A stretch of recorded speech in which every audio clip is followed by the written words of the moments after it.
Hello friends, कैसे हो आप सभी। आशा करता हूँ आप सभी अच्छे होंगे। आज हम करने वाले हैं रीड 2025 हिंदी शिक्षण विधियाँ से संबंधित महत्वपूर्ण क्वेश्चन। हमारा पहला क्वेश्चन है, बहुत इंपॉर्टेंट क्वेश्चन है। सब पढ़े ये नारा दिया किसने? सब शिक्षा अभियान, कोठारी आयोग, राष्ट्रीय शिक्षा नीति। तो ये किसका नारा है? सब शिक्षा अभियान का। ऑप्शन ए इसका सही जवाब है। अगला क्वेश्चन है, भाषा संसार का नादमय चित्र है, ये कथन है। तो ये कथन किसका है? सुमित्रानंद पंत। ऑप्शन ए इसका सही जवाब है। अगला क्वेश्चन हमारा, किस पद्धति में बालक स्वयं अपना सुधार करता है, वह पद्धति है? तो कौन सी पद्धति है वो? जैकटार्ट विधि। ऑप्शन बी इसका सही जवाब है। अगला क्वेश्चन है हमारा, सुमन बचपन से गुजराती बोल समझ लेती है, वह कभी विद्यालय नहीं जाती, यह उदाहरण है। सुमन की प्रतिभा का, भाषा सीखने का, भाषा में पिछड़ेपन का, या भाषा अर्जन का? तो ये उदाहरण किसका है? भाषा अर्जन का। ऑप्शन डी इसका सही जवाब है। अगला क्वेश्चन हमारा, भाषा कौशल में गौण कौशल है, तो कौन कौन से होते हो? बहुत ही इंपॉर्टेंट क्वेश्चन है दोस्तों ये। तो इस क्वेश्चन का सही जवाब है ऑप्शन बी, पढ़ना और लिखना। इस क्वेश्चन का सही जवाब है। अगला क्वेश्चन हमारा, भाषा सीखने का स्वाभाविक और मनोवैज्ञानिक क्रम है। ऑप्शन ए है सुनना, बोलना, पढ़ना, लिखना। ऑप्शन बी है बोलना, लिखना, सुनना, पढ़ना। ऑप्शन सी है पढ़ना, सुनना, लिखना, बोलना। आपको बताना है भाषा सीखने का स्वाभाविक और मनोवैज्ञानिक क्रम कौन सा होता है? सुनना, बोलना, पढ़ना, लिखना। ऑप्शन ए इसका सही जवाब है। बहुत ही इंपॉर्टेंट क्वेश्चन है दोस्तों ये। अगला क्वेश्चन हमारा, सस्वर पाठन अच्छा होता है, कविता में, गीत में, एकांकी में, उपयुक्त सभी में?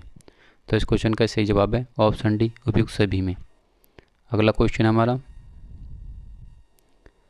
व्याकरण शिक्षा की सर्वश्रेष्ठ विधि है, तो कौन सी विधि होती है वो? आगमन विधि, निगमन विधि, या सूत्र विधि? आपको बताना है व्याकरण शिक्षण की सबसे अच्छी विधि कौन सी होती है? आगमन विधि। ऑप्शन ए इसका सही जवाब है। अगला क्वेश्चन हमारा, अनुकरण विधि किस स्तर के लिए उपयुक्त है? प्राथमिक स्तर, माध्यमिक स्तर, उच्च स्तर, या ये सभी? आपको बताना है अनुकरण विधि किस स्तर के लिए उपयोगी होती है। तो ये उपयोग होती है प्राथमिक स्तर के लिए। ऑप्शन ए इसका सही जवाब है। अगला क्वेश्चन हमारा, इनमें से एक साधन सर्वदृश्य सामग्री है, ग्रामाफोन, रेडियो, टेलीविज़न, लिंग्वाफोन। आपको बताना है इनमें से सर्वदृश्य सामग्री कौन सी है। तो इस क्वेश्चन का सही जवाब है ऑप्शन सी, टेलीविज़न। अगला क्वेश्चन हमारा, पठन का पहला स्तर है शब्द पठन, वर्ण पठन, चित्र पठन, या शाब्दिक पठन? आपको बताना है पठन का पहला स्तर कौन सा होता है? चित्र पठन। ऑप्शन सी इसका सही जवाब है। अगला क्वेश्चन हमारा, कमजोर छात्रों के पिछड़े स्तर का पता लगाने के लिए कौन सा परीक्षा आयोजित किया जाता है? उपचारात्मक परीक्षण, नैदानिक परीक्षण, वस्तुनिष्ठ परीक्षण, या इनमें से कोई नहीं? आपको बताना है कमजोर छात्रों के पिछड़े स्तर का पता लगाने के लिए कौन सी परीक्षा का आयोजन किया जाता है। तो कौन सी होती है वो? नैदानिक परीक्षण। ऑप्शन बी इसका सही जवाब है। अगला क्वेश्चन हमारा, अक्षरबोध विधि संबंधित है, तो किससे संबंधित होती है? गणित से, विज्ञान शिक्षण से, भाषा शिक्षण से, या उपयुक्त सभी?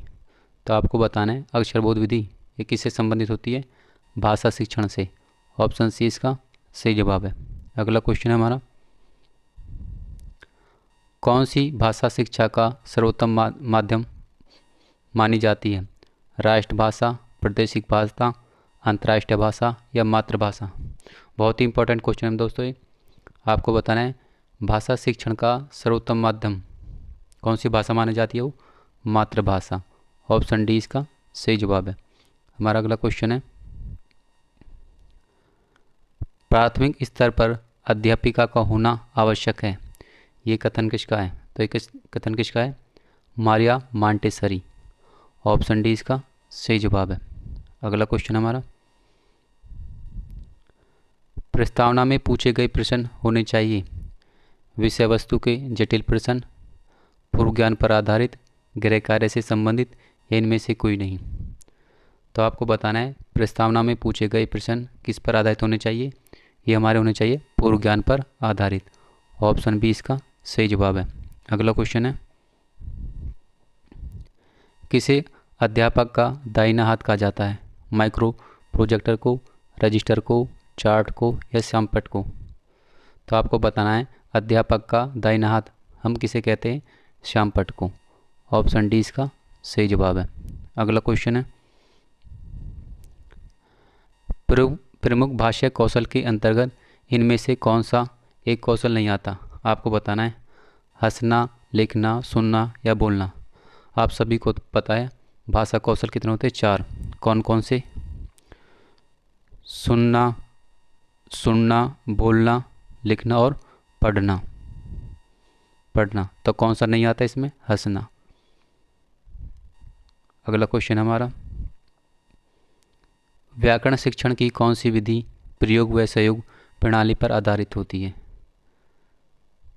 तो कौन सी विधि होती है वो? आगमन विधि। ऑप्शन डी इसका सही जवाब है। अगला क्वेश्चन हमारा, नाटक अथवा अभिनय उदाहरण हैं दृश्य सहायक सामग्री का, श्रव्य सहायक सामग्री का, दृश्य श्रव्य सहायक सामग्री का या अप्रेक्षित सहायक सामग्री का। तो आपको बताना है नाटक जो ये किसका उदाहरण होता है? दृश्य और श्रव्य सहायक सामग्री का। ऑप्शन सी इसका सही जवाब है। अगला क्वेश्चन हमारा, सरल से कठिन की ओर बढ़ना किस विधि है? आगमन विधि, निगमन विधि, समवाय विधि। तो आपको बताना है सरल से कठिन की ओर बढ़ना ये कौन सी विधि होती है? आगमन विधि। ऑप्शन ए इसका सही जवाब है।